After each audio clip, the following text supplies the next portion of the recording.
Hey everyone, welcome to today's Explainer. Today we're talking about purpose in seasons of change. Have you ever stopped to wonder what actually happens when the work that's completely defined your life just isn't needed anymore? Whether it's a major career shift, sweeping industry changes, or just a new phase of life, it can really feel like we're losing a piece of ourselves. So let's look at how to navigate that shift and, more importantly, how to find renewed purpose. Okay, let's dive right into this. We are living through some incredibly real, honestly kind of jarring modern disruptions right now. I mean, think about it. Artificial intelligence is automating whole industries. Companies are closing their doors. Folks are hitting retirement age, or maybe you're suddenly looking around an empty nest house. And these transitions, they can be absolutely unsettling. Why? Because let's be real, work is rarely just about a paycheck. It's our routine, our social circle, our daily responsibilities, and it heavily shapes our identity. When things suddenly shift, it feels like all of that gets stripped away in a literal instant. Which naturally brings us to this massive, inevitable question, who am I now? It's the core, existential question we all face when a season of work comes to a close. You start wondering, am I so needed? What on earth do I do next? And listen, it is completely 100% normal to feel a very genuine dread of feeling unneeded. But the source material we're digging into today actually offers a profound historical parallel that's perfect for processing this exact anxiety. So let's anchor this super modern anxiety in a bit of ancient history. If we look at 1 Chronicles, specifically chapters 23 to 25, there's this massive workforce disruption for a group of people known as the Levites. For generations past, they had exactly one major job: packing up and carrying the sacred tabernacle, which was this massive tent of worship, whenever the people of Israel moved. That was their history, their whole family identity. But by David's era, Israel had finally settled down in Jerusalem. And looking ahead to Solomon's future, they were about to build a permanent, totally stationary temple. So that generations-long identity-defining job of carrying the tabernacle, it just became completely obsolete overnight. I mean, just imagine hearing this official decree. 1 Chronicles 23:26 lays it out, saying, "The Levites no longer need to carry the tabernacle or any of the articles used in its service." Boom! Just like that, their old work was totally done. That is a jarring reality, and it's the exact same shock many of us face today when a season abruptly ends. But, and this is absolutely crucial, here's the vital takeaway from this text. While their old work ended, their usefulness absolutely did not. And this story brilliantly illustrates what happens next. David didn't just walk up and tell them they were useless now. He actually reorganized their work. Look at the schist. Their old task was carrying the tabernacle, sure. But their new calling was maintaining the new temple, praising God, and caring for the courts. Do you see the difference? The task changed, but the calling continued. Grasping that critical difference it's everything in our fast-paced world. A role can absolutely disappear without your purpose disappearing along with it. Let's move on and see how this builds. Because the question you need to ask during a changing season isn't simply, how do I protect the exact work I used to do?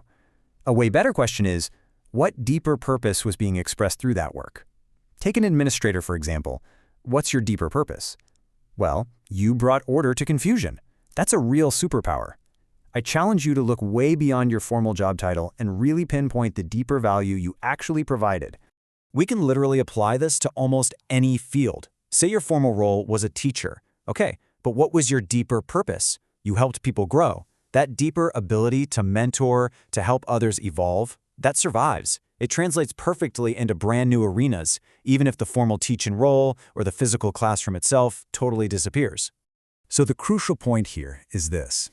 Whether you spent decades running a business or pouring all your energy into being a full-time parent, your deeper purpose was solving complex problems, creating opportunities, or nurturing and forming lives. And guess what? Those underlying problem-solving and nurturing abilities remain yours entirely.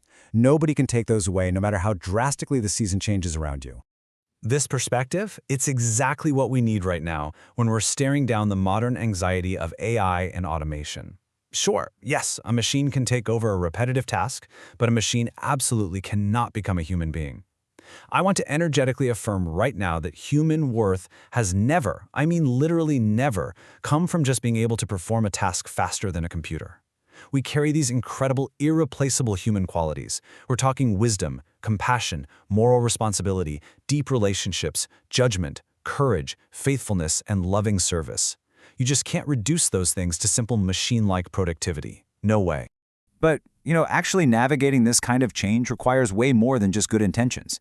If we look back at 1 Chronicles 24, it outlines how David organized the transition in a really orderly way. He didn't just leave everyone to figure it out in the chaos. When work shifts dramatically, relying on blind faith or just tossing out a "hey, go learn something new" just isn't going to cut it. Changing seasons demand structured, practical support networks. Folks need retraining, they need education, financial support, mentoring, and real practical guidance to successfully make that leap. Which naturally brings us to a really critical mandate for any organization navigating these shifts. Efficiency matters, for sure, but justice matters too.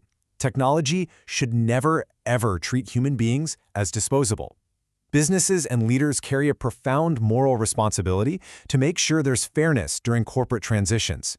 Just because AI can technically do a task doesn't automatically mean it should be making every decision. Human oversight is absolutely essential wherever truth, justice, safety, and real care are on the line. Now, what's actually super interesting here is a principle we can pull from 1 Chronicles 25. That section describes trained musicians, and it specifically mentions teachers and students serving side by side. The big takeaway?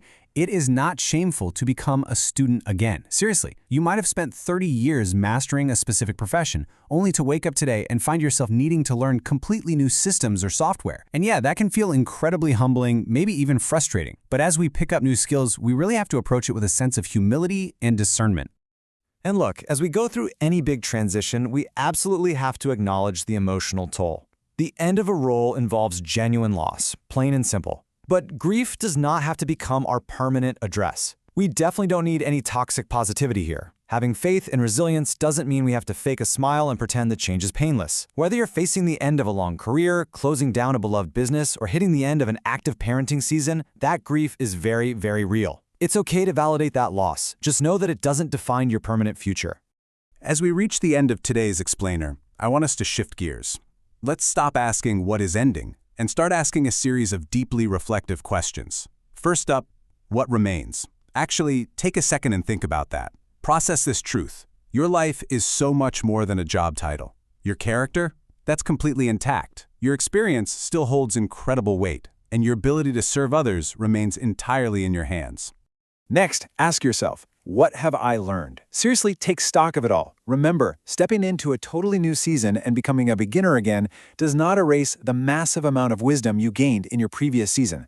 Every single thing you've learned is a powerful tool, and you are carrying it forward into whatever comes next. Then, we get to the harder question. What must I now release? Oof, that's a tough one. Because to truly move forward, you might need to let go of an old identity that's tied purely to a specific job title, or maybe a daily routine that just doesn't exist anymore. Think back to the Levites. They literally had to stop carrying the physical tabernacle so they could step into their new roles.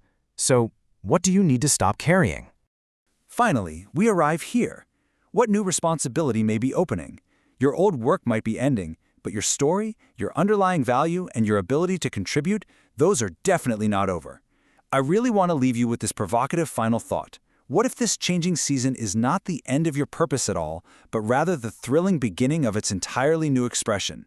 Thank you so much for exploring the source material with me today. I really hope this helps you navigate whatever season is opening up for you next.